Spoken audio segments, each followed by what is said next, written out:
Hello, and welcome to this week's broadcast of Good Morning KU. I'm Taylor Smith. And I'm Chris Watson. Now, we know it's the anniversary for 9/11, so we'd like to take a moment and reflect upon our memories.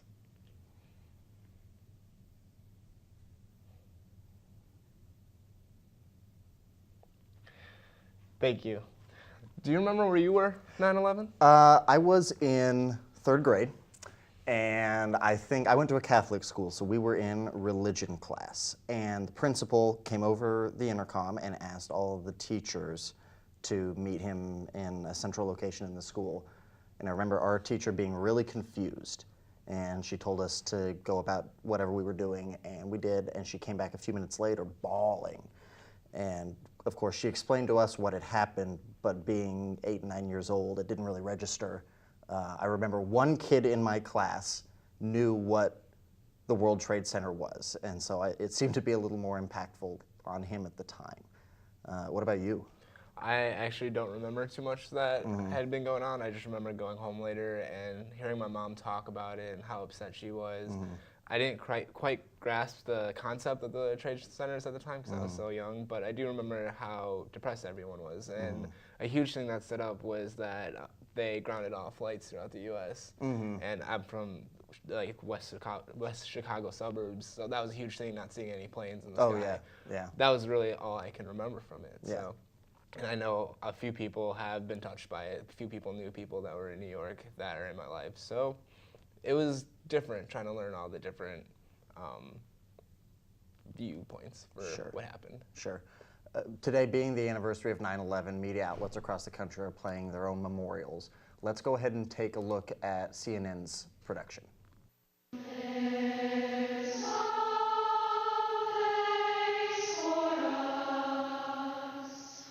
It is an honor for us to join in your memories, to recall and to reflect, but above all, to reaffirm the true spirit of 9/11.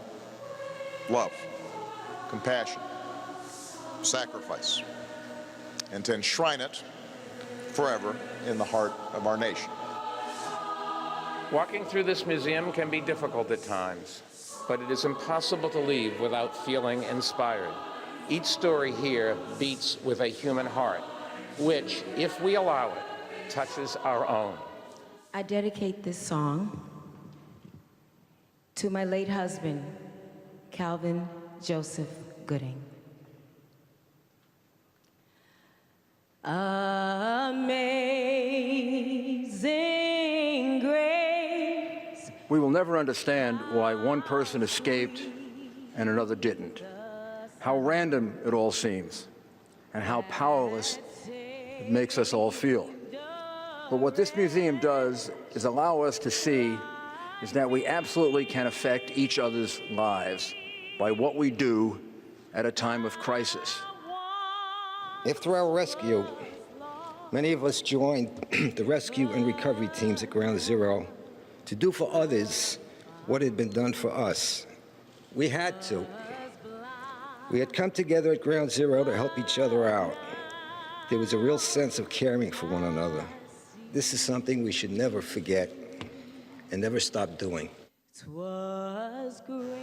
Like the great wall and bedrock that embrace us today, nothing can ever break us. Nothing can change who we are as Americans.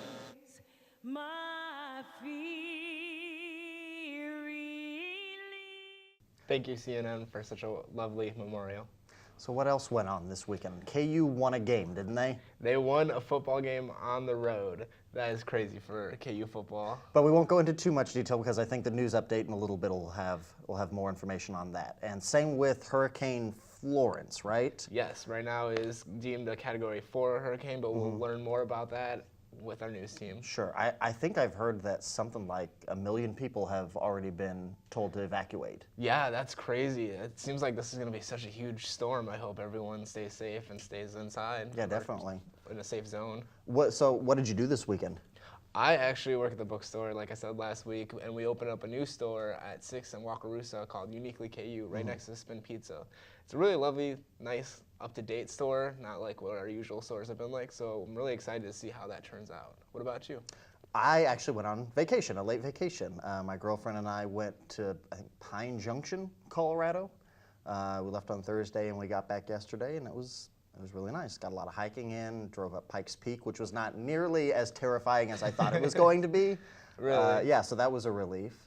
And other than that, just had a really good time. How was the drive to Colorado? I hear once you get past Hays, Kansas, there's about nothing. There is nothing. No, it's nice because even from all the way over here, it's just a straight shot. You get on the interstate, set your cruise, and you go.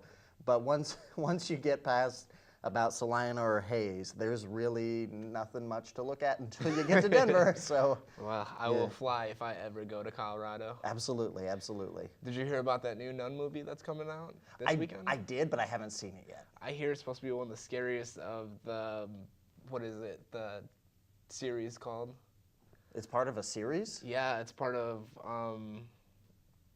what horror show is that? With the doll, Annabelle. Oh, The Conjuring? Yes, is that that it? whole series is Oh, supposed okay. to be I like the didn't rea- prequel to what all that happened. I didn't realize that they were connected. Okay. Yeah. I now know that. That's something I've learned today. Yeah, so the nun's supposed to be like what set all the chain reaction off. All right. Well, I think that'll be a really interesting movie to watch. It will be. Well, we'll be going on a break right now. When we come back, we'll have an interview with a J-School representative. For students searching for a way to stay active in an outdoorsy way, the City of Lawrence has bike trails running in every direction, and with the new bike share program, we can stay in shape as we tour the sights of our beautiful city. Clinton Lake is only a short 30-minute bike ride away from Daisy Hill and has the most incredible sunset location in all of Lawrence. Walking campus may give you the KU calves, but biking can give you the KU thighs. Bike Lawrence today. Hi and welcome back. I'm Elmore and I'm here along with our special guest today, Steve Rottinghaus, who is the Career and Outreach Coordinator at the J School. So can you tell me a little bit about your role at the J School right now?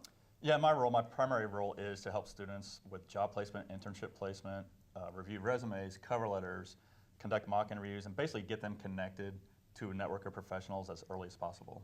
Okay, and I hear that we are having an event at the J School coming up in September, and it's called Jayhawk Generations. Do you want to talk a little bit more about that? J-School Generations, it's in 2 weeks, September 27th, 28th. And as I mentioned, our Jayhawk network is very strong, especially at the J-School. I think we have 14,000 alums nationwide, and we'll have 20 of them come back to speak to classes. And then we'll also have opportunities for students to kind of network them with some games and then having some round-robin networking events. And jobs and internships have happened because of this event. I mean, the alums will take their resumes back to their place. We're going to have alums from Chicago, New York, DC, Austin, Nashville, pretty much all over from the country. So we're looking forward to it. Wow, that's really good that it's not just in the Kansas City area, kind of in Kansas, you Correct. know? Yeah, well, I mean, we will have a few from Kansas City area and Lawrence join us, but yeah, nationwide, I mean, they're looking forward to it. Yeah, that sounds like a really fun time to get involved. So how, is this like the second Jayhawk Generations that came on, or is this your like third time doing this? We're actually up to our 7th year. Oh, okay. We had 2 alums, Joel Zuff and Eric Morgenstern. They approached the dean about 7 years ago, and they said, hey, we're looking for more opportunities to connect with students. We think the students will benefit. And it's been great for our alums and for our students. And I think it gets better every year.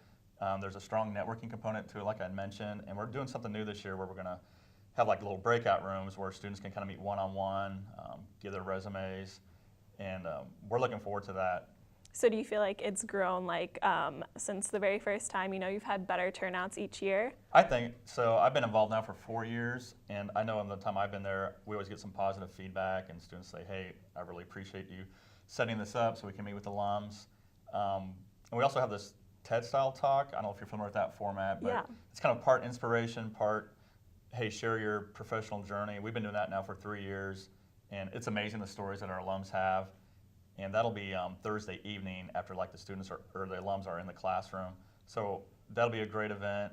And then Friday, the 28th, there'll be more opportunities to kind of do games, networking, and just get to know our alums in a personal setting. Yeah, so all of this is happening within the Clarkson Gallery or other areas on campus? All through Stauffer Flint Hall.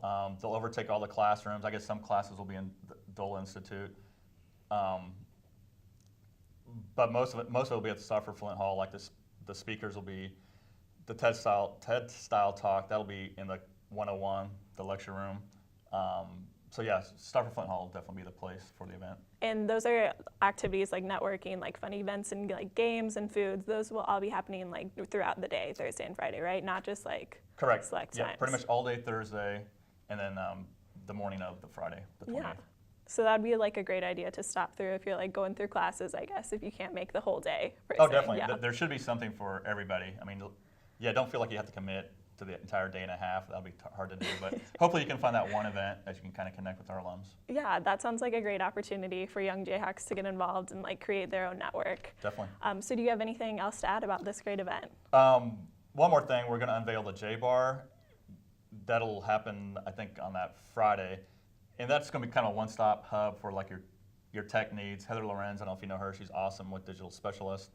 And she's going to just be set up where you can just pop in, get some tech support, tech advice, and we're going to be unveiling that at the event as well. That's very cool. She's definitely a computer whiz in the J is. School. She's good. Well, thanks for sticking with us, and we'll be back with the news.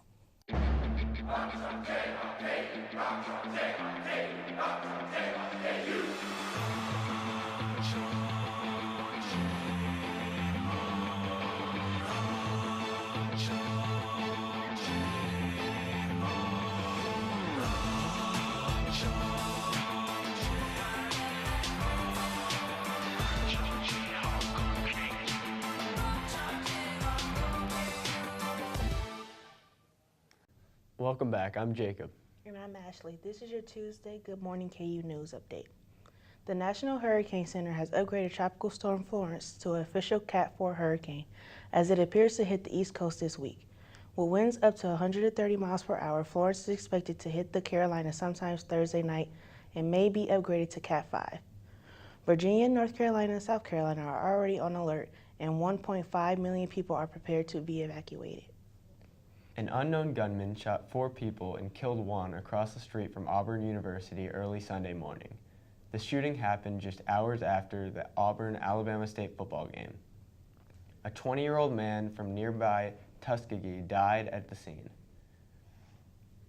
Lawrence police are still searching for a man who reportedly shot another person early Sunday morning near 10th in Arkansas. According to the Lawrence Journal-World, the suspect is described as a 20 to 30-year-old heavyset, bald black male, shorter than 5 foot 10 inches tall. The suspect also speaks with an accent. If you have any information, please contact the Lawrence Police Department. In sports, the big news of the weekend is that KU finally won a road game. Freshman running back Puka Williams scored 2 touchdowns to lead the Jayhawks to a 31-7 win over Central Michigan. The road victory was KU's first since 2009, a span of 46 games away from Lawrence. The Jayhawks will next take on Rutgers on Saturday at 11 a.m. in Memorial Stadium. The KU soccer team finished a 2-game road trip this weekend without a win or a loss. On Friday, the Jayhawks battled to a 0-0 draw with Cincinnati. The Saturday's match with Pittsburgh was canceled after heavy rains flooded the pitch. KU is now 5-0-2 and will host St. Louis on Friday night in Rock Chalk Park. The volleyball team was home this weekend and finished 1-2 at the Kansas Invitational. After knocking off American University on Friday afternoon, the Jayhawks fell to Auburn on Friday night and then to Loyola Marymount on Saturday. KU, who played several stretches with 4 freshmen on the floor, is now 4-4 on the season and will head to Greensboro, North Carolina this week to compete in the tussle in the Triad. The NFL season began this weekend and the Kansas City Chiefs won an impressive division game on the road. Tyreek Hill scored 2 touchdowns, Patrick Mahomes 3 for 4 to help the Chiefs beat the LA Chargers 38-28. Kansas City will be on the road again in week 2 with a trip to Pittsburgh to take on the Steelers.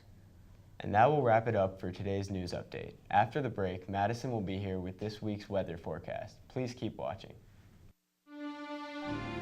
Where you go to college makes a statement about you. This place will become a part of you your identity for life.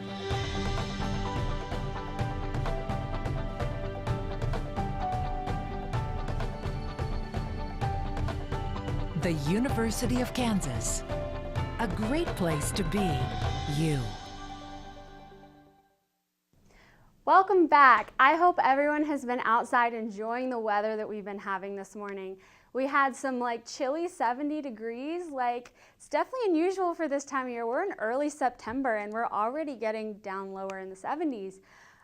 But unfortunately, that's about all we're going to be seeing this week. Our forecast today is going to be a little bit boring just because here in the Midwest, we have some interesting weather patterns happening, and that's leading to this nice weather. So it's going to be a good week, but not an interesting one.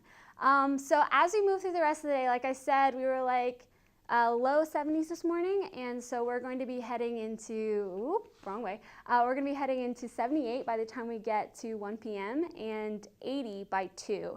So then by 4, we'll be seeing our coolest temperatures, our warmest temperatures of 82, but we're also going to be there's no clouds. It's going to be a beautiful day. So as we move into tonight, we're going to see much of the same. So by 6 a.m., we'll be seeing temperatures of 61. It'll be a clear night, so it's going to cool off, get really cool. So make sure when you're leaving tomorrow morning that you have a light jacket or coat, especially if you're going to be out early. So it's going to be calm winds. We have no chance of precipitation, but one thing to consider is how high the pollen count is right now. So we're sitting at about 440 here in Lawrence. So if you have allergies to ragweed, you're going to be feeling it this week. It is going to be considered very high all through this week and into the beginning of next week. So just to give you a little heads up of what we're looking at in our area, these are the pollen hotspots for the U.S. right now. And 2 of them, Springfield, Missouri, and Kansas City, are just our next door neighbors. So we're going to be seeing a lot of pollen. I'm sure people have already been feeling it, but just something to be aware of as you're moving through your week. And it's not really going to be going anywhere. The pollen's going to be staying in the air just because we have this high pressure system here over right by Tennessee. And then we have this this little low pressure system next to a high pressure system over here. So everything is pretty stable where we are here. Nothing's going to be going on. We don't really have any systems moving through. We have this up here, which will be coming through maybe later next week, Tuesday-ish is our next chance for rain of any kind. So everything's just kind of stable. So enjoy your 80s, low 80s through the week. It's going to be a beautiful week to get outside. Enjoy the last bit of spring-like, fall-like, a little bit of summer weather. And hopefully we'll really get into fall in the next few weeks. All right. Thank you so much for watching. We'll be back this time next week. Have a good week.